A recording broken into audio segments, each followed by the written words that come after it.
Greetings, welcome back to Black Bear News, where we are discussing climate change, abrupt climate change, and things adjacent. And if you are tuning into this channel, you are probably smarter than the average bear. Thank you always for your comments and discussion.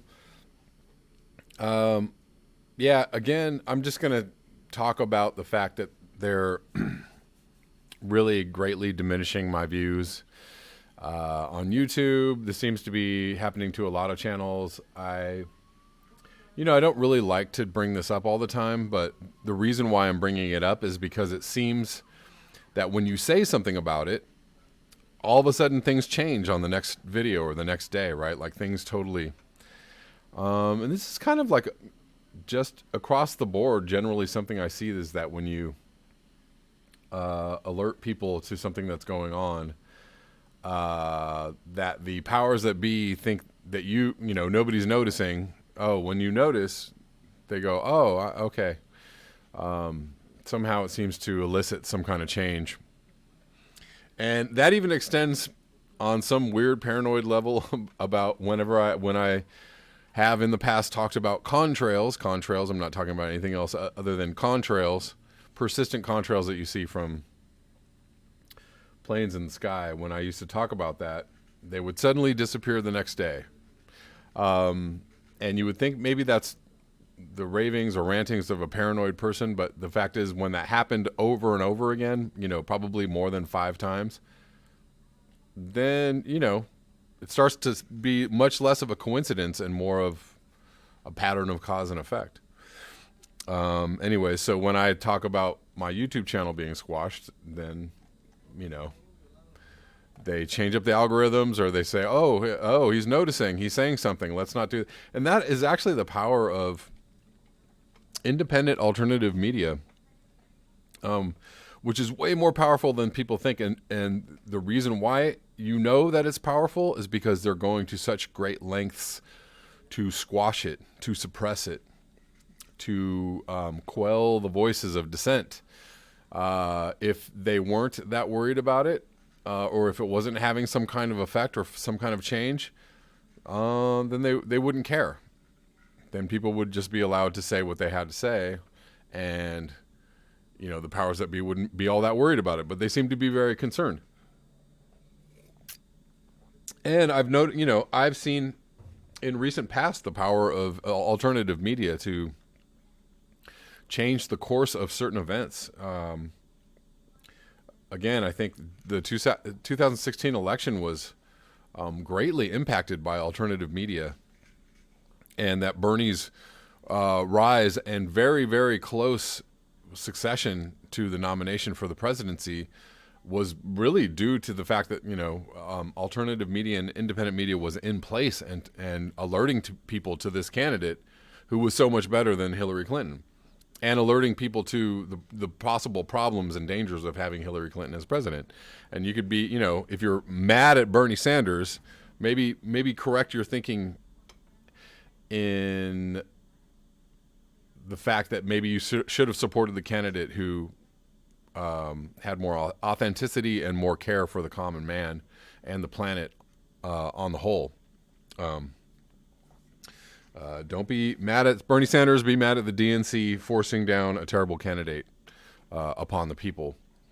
But yeah, anyways, and you might even blame, or you might see the fact of Trump being elected as part of this whole thing, and maybe that's not a great outcome. But I prefer people kind of be more aware of what's going on with the power structure and the deep state, or what have you, the powers that be, what's going on in the inner mechanisms and machinations of our political system. I'd rather people be aware than not be aware, and make their choices based on knowledge.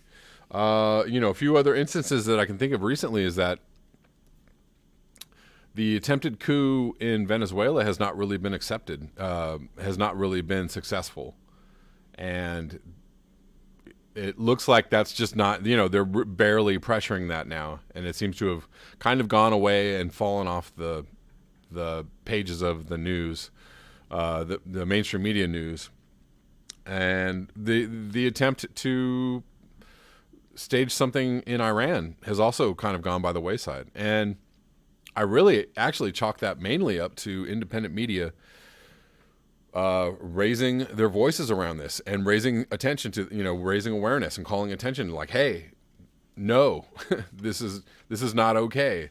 We are the aggressors and we are trying to overtake sovereign nations and conduct regime change wars. And this is not only not legal, not healthy for the people involved, and not healthy for the nation states involved, and not healthy for the troops that would have to go in there and possibly lose their lives. Another instance I can think of is when they tried to bring up the Zika thing and the Zika scare, and a lot of independent channels, alternative media, was calling bullshit on the Zika thing. And that seems to just, I don't hear anything about Zika anymore. It seems to just have gone away. So I think they realized that, people realized that it was the bullshit that it was. So anyway, so I have to call attention to things, I have to call things as I see them, because it seems, that elicits a reaction, and that's the thing that we should be doing. So thank you for tuning in. If you are unsubscribed, please check if you are still subscribed, and you can resubscribe if you have been unsubscribed. I really didn't mean to start this video with such a long little talk, but it's really important. So I wanted to actually start with obviously everybody knows about the wildfires going on in Los Angeles. There's been more than a couple, or more than one is what I meant to say. Seems to be a large one called the Saddle Ridge Fire. Races on to contain wind-fueled Los Angeles wildfire. 100,000 people are under evacuation orders, and this is not very far from where I live. It's not really close either, so don't worry about it. But it's not, nothing is threatening anything relatively close to me, but it's, a few miles away. So this fire broke out 9 p.m. Thursday. Has grown to 7,500 acres, 13% contained. Has damaged or destroyed at least 31 structures. More than a dozen were declared a total loss in Los Angeles. No deaths have been blamed on the fire. This is very close to where another fire happened a few years ago, the La Tuna Canyon fire, in the same vicinity. So someone had a question. I think it's Prudhomme. Well, let me just read on a little more. The Sandalwood Fire, this is in Riverside County, roared through a mobile home park in Calamasa. 74 structures have been destroyed. 16 were damaged, and the fire is blamed in one death. That fire is 10% contained and has burned 823 acres. So the cause of the Saddle Ridge Fire has not been determined. Los Angeles Fire Chief Ralph Terrazas said that he was aware of a media report of a witness seeing fire fall from an electric transmission tower. Red flag warnings in parts of Los Angeles area, including in San Fernando Valley, were extended until 6 p.m. Saturday. And so Prudhomme was asking me about the power companies shutting down power to mitigate the fire danger. Southern California Edison also shut down power. So wait, hold on. Let me go back. High winds and elevated risk of wildfires across the state prompted utility companies to preemptively shut down power to prevent wildfires caused by power lines, including to around 2 million people in Northern California by Pacific Gas and Electric. Southern California Edison also shut down power to around 13,000 customers, which is not a lot of people. But in its statement said the Sylmar area was under a list of areas that was only under consideration for such a shutdown. I'm not really sure why, because it seems like this area is extremely prone to wildfires, and some part of that area seems to go up in flames almost every year. So I'm not really sure about their determinations in that. I don't know.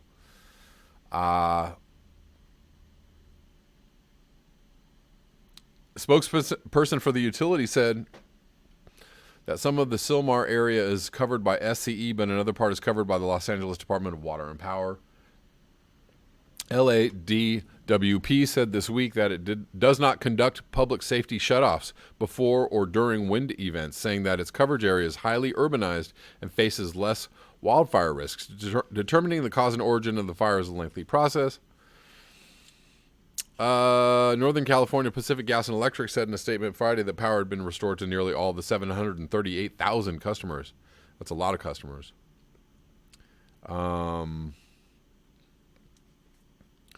So, yeah, that's an ongoing situation. And I know that there were a few little smaller spot fires around that seem to have been put out.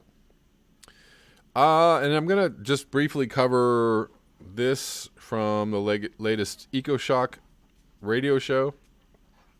October 2nd.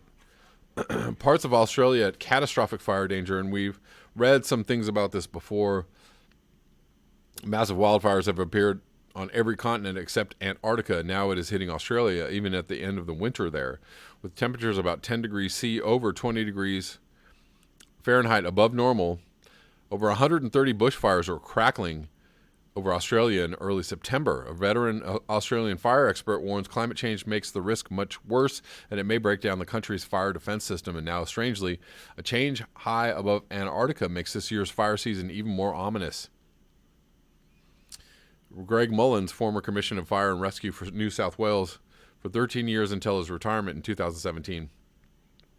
Greg has represented Australia for groups of Asian fire chiefs in the United Nations. He currently sits on the Climate Council, the publicly funded climate watchdog.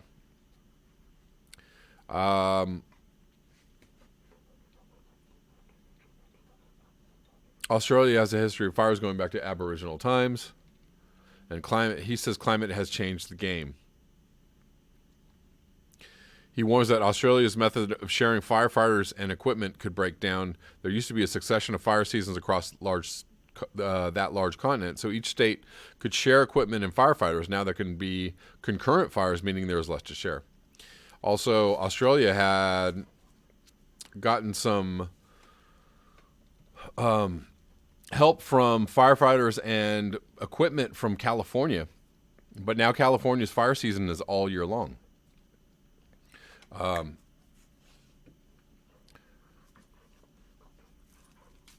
So the big dry in Australia, there are also so many climate factors involved. Australia is in yet another drought. Some dams in New South Wales have almost run dry this year. Winter rainfall was dismally low. Towns may run out of water. And also, add to it, sudden stratospheric warming over Antarctica may heat up the fire season in Australia. And they link to Paul Beckwith's YouTube video covering that. So I just kind of give you a little brief overview of this. And I'll link this below. And I want to cover this, very ridiculous. No? You're not going to do that? No, come back. This ridiculous article. I'm going to read it because it's hilarious and I just want to trash it. Maria Steen, excuse me. This is from the Irish Times from September 28th, 2019. Climate justice campaign resembles a pagan cult. They believe it is better that a human life be lost than risk offending the climate gods. Oh my God. This lady is a complete lunatic, I can already tell. If, as Edmund Burke said, man is by his constitution a religious animal, then it stands to reason that even if he should cast off true religion, the religious sensibilities remain. They need to believe to be part of a community, to revere moral rectitude, to condemn offenses against the moral code. These persist. What about the moral code of capitalism and never-ending growth or industrial civilization? In the last few weeks, all these features have been evident in the climate justice movement. Despite describing itself as based on science, it is increasingly evidence that it has become a cult and a pagan cult at that. We're going to go forward. What are some of the hallmarks of paganism? Obvious examples that spring to mind include nature worship, ritual sacrifices. What? Who's sacrificing people ritually? And doomsday prophecies, all of which are present in the climate justice cult. Yeah, unless those doomsday prophecies are actually based on science. They're not making this up. They're not like, oh, we think, we've looked at some leaves on the ground and there's a certain pattern and it says that doomsday is upon us. No, that's not what happened there. Christianity has always maintained that mankind, as steward of creation, has a responsibility to care for our common home. It is an obligation that is imposed not for the sake of the world itself, but to give glory to its creator and because of the many benefits it confers to us. By contrast, the climate justice cult worships nature. Oh, how dare you! It values the earth and nature as ends in themselves. What's wrong with that? Subjugating human beings and treating humanity as a problem to be solved for the good of the planet. And again, the lack of context or understanding, or the absolute belief in the programming that humans are the best. Which brings us to the second characteristic, ritual sacrifice. In its less extreme form, this involves quasi-religious practices such as abstaining from meat to demonstrate moral purity and in the hope of satisfying the gods. Oh my God. So that is not what. So this lady doesn't make any sense because this is based on direct cause and effect. So I just heard a statistic that there are, including the 7 billion animals called humans on the earth, there are 78 billion farm animals, cows, chickens, pigs,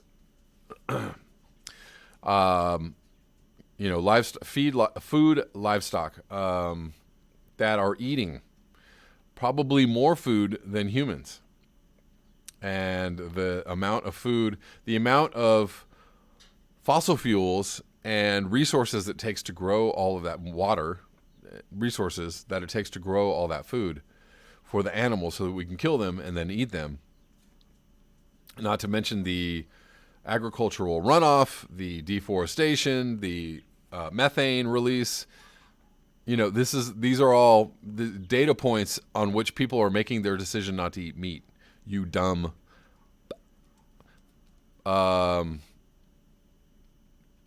We have also heard from groups of women on birth strike who have committed not to bear children for the sake of the planet. And again, that is based on direct cause and effect and scientific evidence that we are destroying the planet hand over fist. We are committing ecocide and environmental destruction. And somehow she's relating this to a pagan cult. Somehow she's just completely confused on many levels. These Vestal virgins will ensure that there will be no pitter-patter of carbon footprints on the face of the earth. We have reached a stage where the young are being encouraged to believe that it is shameful to bring new life into the world. Well, some people are into the shaming part, and other people are just into the realization part, the understanding part. Human sacrifice, one of the U.S. Democratic Party presidential hopefuls, Bernie Sanders, lunatic that he is, has even gone so far as to propose abortion as a solution to the problem. He did not actually propose abortion, so she's lying. She's a liar on top of being a lunatic. On top of being an insane person who's allowed to write articles for the Irish Times. He was saying that access to birth control and education would lead to less births, therefore helping the climate crisis. Because he understands that there's a link to population. There's a link between population and the climate crisis because he understands science and evidence. She also says the problem caused by poor women having babies. Well, again, she's completely twisting this. In answer to a question concerning how population growth should be addressed as a major contributor to climate catastrophe, he immediately cited the ready availability of abortion in the United States as a model for the rest of the world to follow. I don't know that he said that. He was saying birth control. He did not say abortion. If I'm wrong, please correct me if anybody has evidence to the contrary. But I don't remember him saying access to abortion means, women have the right over to whether the right to choose whether they want to have a child or not. Oh, and she gets into Thanos. Thanos is a villain whose response to the universe's resources being overstretched is simply to annihilate half the population, which none of the climate activists are proposing. You liar. This is nothing short of human sacrifice to appease the sun gods. How she's tying this to people. It is the morality of Thanos in the Marvel Cinematic Universe. Thanos is the villain whose response to the universe's resources being overstretched is simply to annihilate half the population. And as for the prophecies, we cannot escape the lurid warnings of our imminent destruction. Every media report is laden with dark omens, calculated to induce terror, even panic. Unless we repent and change our ways, we are doomed. The worldview is the direct opposite of the Judeo-Christian tradition, by contrast with the climate justice cult. Oh, poor Judeo-Christian traditionalists. Climate justice cult, which values the planet above all else. Because without a planet, we have nowhere to live. I don't know if I can read much more of this without... I'm going to start cursing, like all up and down, about how stupid this person is. And the Judeo-Christian tradition puts the ultimate value on the human soul. In the words of Archbishop Fulton Sheen, every individual is worth more than the entire universe. No. The human soul, however, lives forever. The universe is God's gift, blah, blah, blah, blah. Anyways, I don't really care about this lady. She's an idiot. But this is good for a laugh, though, if you're into this kind of stuff. In the climate cult, in contrast to Christian beatitudes, it is the rich who shall inherit the earth, living in their A-rated houses and driving their electric cars. Oh, okay. The poor in developing countries who often suffer from unreliable electricity supplies. Oh, God, you're going to put these people in harm's way because of your climate activities. Jesus. Anyways, whatever. I'm done. Moving on, I'm going to cover some more XR action. If you're upset that I'm covering this, or if you're bored, or if you think I should stop, look at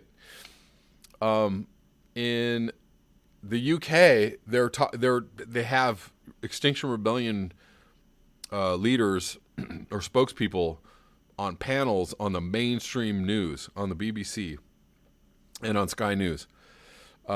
Nothing like that is happening in the States. And on top of that, none of the progressive channels are covering Extinction Rebellion right now. None. If I'm wrong on that, please correct me. I don't see any of them doing it. Because why? Because it's a even for progressive channels, it's a ratings killer. But anyways, buck up, progressive channels, and get to work covering the most important news story on the planet, that anybody could possibly cover. So I'm covering this. I'm going to do it on a daily basis.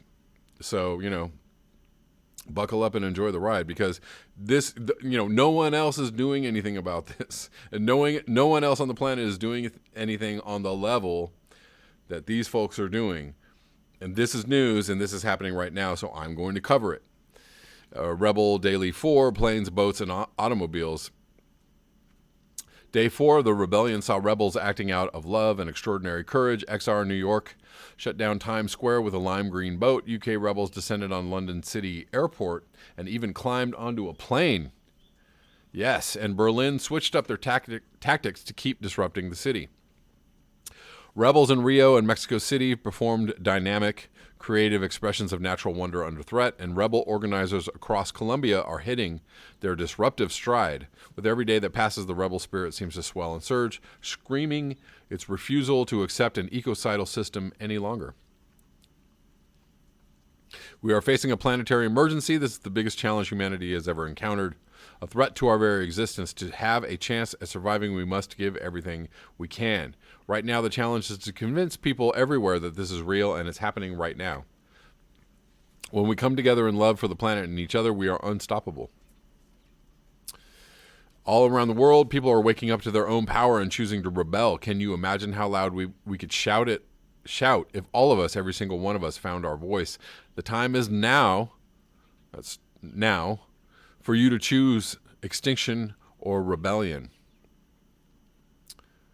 Action highlights: London Just going to move through these quickly. New York, Times Square shutdown. Nicely done, New York, Extinction Rebellion, New York. XR New York City shut down Times Square yesterday with the help of a large lime green sailboat that cruised in specifically for the occasion. New Yorker rebels swarmed the boat as soon as it moored, attaching themselves to the bow like barnacles using chains and superglue. Atop the vessel, superglued by the feet and handcuffed to the mast, was a 16-year-old Nathaniel Walcott. The NYPD were forced to close off the entire square for over 2 hours, and 62 fearless rebels were arrested. Boom. Go New York. Extinction Rebellion, New York. To pull off the audacious blockade,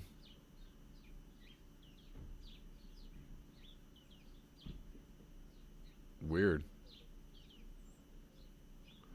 Whoa, this is weird, guys, because the police have just showed up to my next door neighbor's house. So, anyways, I'm just going to keep on going, but it's going to get a little weird, possibly. To pull off the audacious blockade, a decoy protest was launched at the nearby Fox News headquarters. 100 rebels buoyed by the freshly formed XR New York City band arrived at the news tower just as the boat dropped anchor over in Times Square.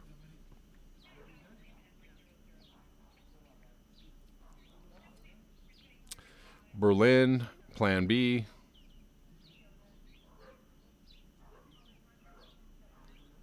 Viennese rebels stick to the planet. Viennese.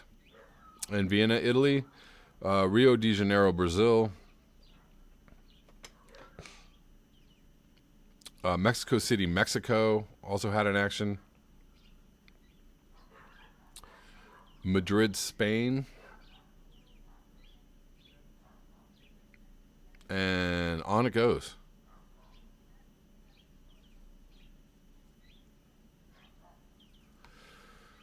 Good stuff. I'm going to move on to the